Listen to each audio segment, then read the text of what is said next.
A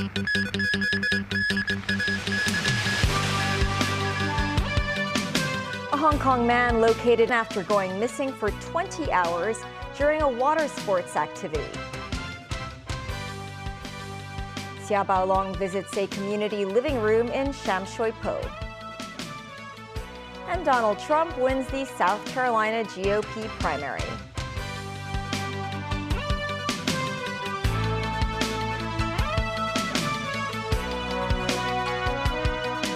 Hello and welcome to TVB News. An academic said people need to beware of the risks when taking part in stand-up paddling.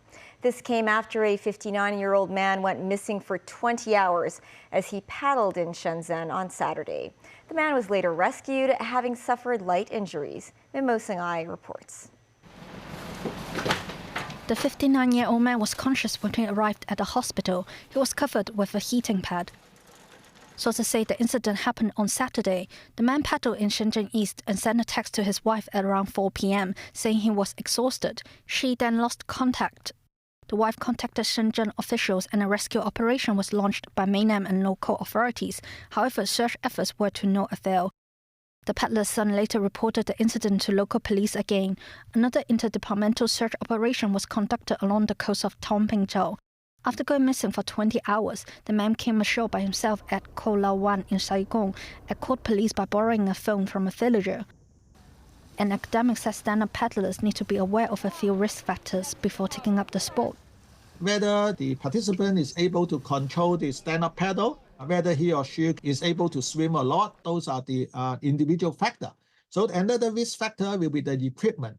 So make sure they wear the appropriate life jacket. Pay more attention to the news from the Hong Kong Observatory, particularly during the monsoon period. Lo described as lucky the paddler who returned safe. News 9, TVB News. Xia Baolong, director of the Hong Kong and Macau Affairs Office, continued his fact-finding tour of the city today. He began his morning with breakfast at a Chinese tea house before inspecting the Sham Shui Po community living room and listening to the needs of subdivided flat tenants. Timothy Lee tells us more. Today marks the fourth day of Xia Baolong's fact-finding tour of the SAR. Beijing's senior official in charge of Hong Kong affairs arrived at a Wong Tai Sin shopping mall at around 8 this morning. He was accompanied by Chief Executive John Lee, Director of the Central Government's Liaison Office Zheng Yanxiong, and Secretary for Home and Youth Affairs Alice Mack. Xia enjoyed a traditional dim sum breakfast with the city's top officials both Saturday and today. Inside the Chinese tea house, regular patrons were separated from the VIP section. The top mainland official left after staying for around an hour. Xia previously noted Hong Kong's need to bid farewell to subdivided flats and cage homes. He visited the city's first community living room in Sham Shui Po, which is financially supported by the Community Care Fund. Xia spent around half an hour there. He took the opportunity to find out more about how tenants of subdivided flats share the kitchen, activity and laundry rooms before trying out an automatic lunchbox machine himself. One of the women using the community living room said Xia praised the children who were making muffins in the facility, saying they will make good daughters-in-law in the future.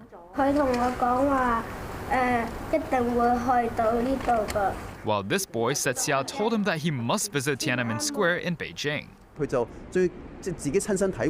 This, as Secretary for Labor and Welfare Chris Sun quoted Xia as saying that community living rooms deserve to be promoted across the city's districts.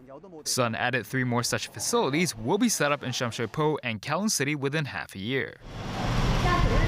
Meanwhile, Xia also met with representatives of both the legal and media sectors this afternoon.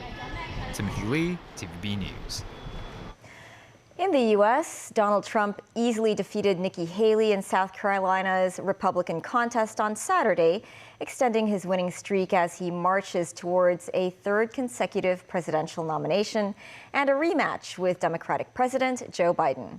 The former president had been widely favored to win the southern state despite his criminal charges and Haley's status as a native of South Carolina who won 2 terms as governor.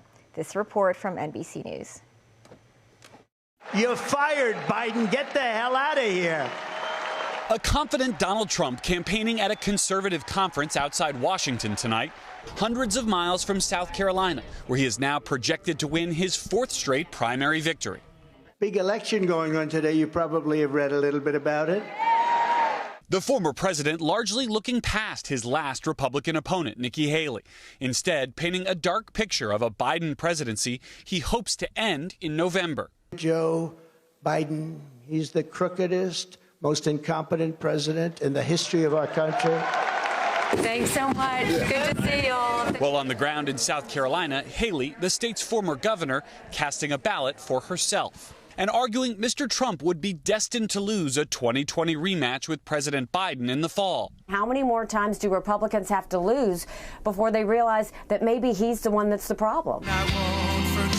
Overnight, the former president creating new controversy with these remarks at a black conservative gala in Columbia. The mugshot, we've all seen the mugshot.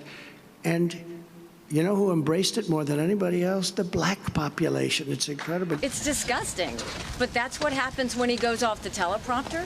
That's the chaos that comes with Donald Trump. That's the offensiveness that's going to happen every day between now and the general election. But at polling places across the Palmetto State, Republicans stood by Mr. Trump. You look at everything he said he was going to do, and he did it. And he's for the American people, not for foreigners. I think he's the best man. Thank you so much! While Haley's support here cuts across party lines, but even the backing of lifelong Democrats like Kelly Poindexter, not enough. Why was this important to come out and do it this way today? It's important to me to keep Trump out of office again. In South Korea, doctors held a rally in front of the presidential office to protest against a government plan to increase medical school admissions. The rally comes as over 8,400 of intern and resident doctors in major general hospitals have reportedly walked off the job for 6 consecutive days. The government has said the plan to admit 2,000 more students to medical schools from next year is necessary to address a shortage of doctors. Reports said throughout the weekend, major hospitals experienced delays in operating schedules. Still ahead, and Hong Kong's first ever hydrogen bus enters service.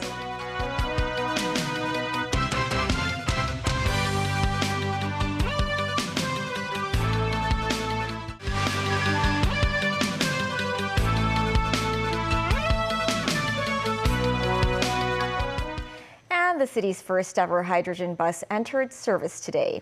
Citybus said buses will soon be put in service on more routes. Mimo Singai was on board the first bus.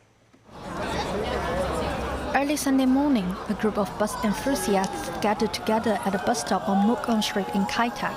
Everyone was waiting for the same thing, to get on board the city's first hydrogen double-decker bus running on Route 20. Many bus fans were young, including this 10-year-old boy who arrived at the bus stop with his parents and grandma. Arrived here at about 7:50. I would like to ride the hydrogen bus. I hope it will not explode. If it's exploded, it could ruin the harbor tunnel. Arrived here at Kai Tak at around 3 or 4 a.m. and waited for like six and a half hours just to see and ride the first double-decker hydrogen bus. I feel excited. Some latecomers, meanwhile, worried they could not get on the bus after a sign was put up saying the end of the queue. I'm absolutely worried about. I think I would not to get the bus, but I think I can try it. This is my chance. Route 20 runs through Kowloon City, Yaojiamong and Shamshui-Po. Citybus said it will soon expand the service coverage of its hydrogen buses to include routes 28 and 22M. Hydrogen buses cannot travel through tunnels in accordance with local regulations, meaning the buses can only operate in Kowloon. How will the bus operator overcome the limitation? In short term, we are going to build another hydrogen refuel station at the Hong Kong side. But on the other hand, we understand that the government is going to review the ordinance. Hopefully, we hope that the good news will come soon. At 11 a.m., bus enthusiasts boarded the hydrogen bus for its first commercial journey. Citybus distributed souvenirs to passengers, a water bottle and a first ride certificate. This passenger was pleased with the ride. The hydrogen bus is very comfortable. It has less noise than the normal buses. This is the final stop of bus route 20, which is the Hoi Dat Estate bus terminal. Citybus said they will introduce 5 more such hydrogen buses in future. Memos 9, TVB News.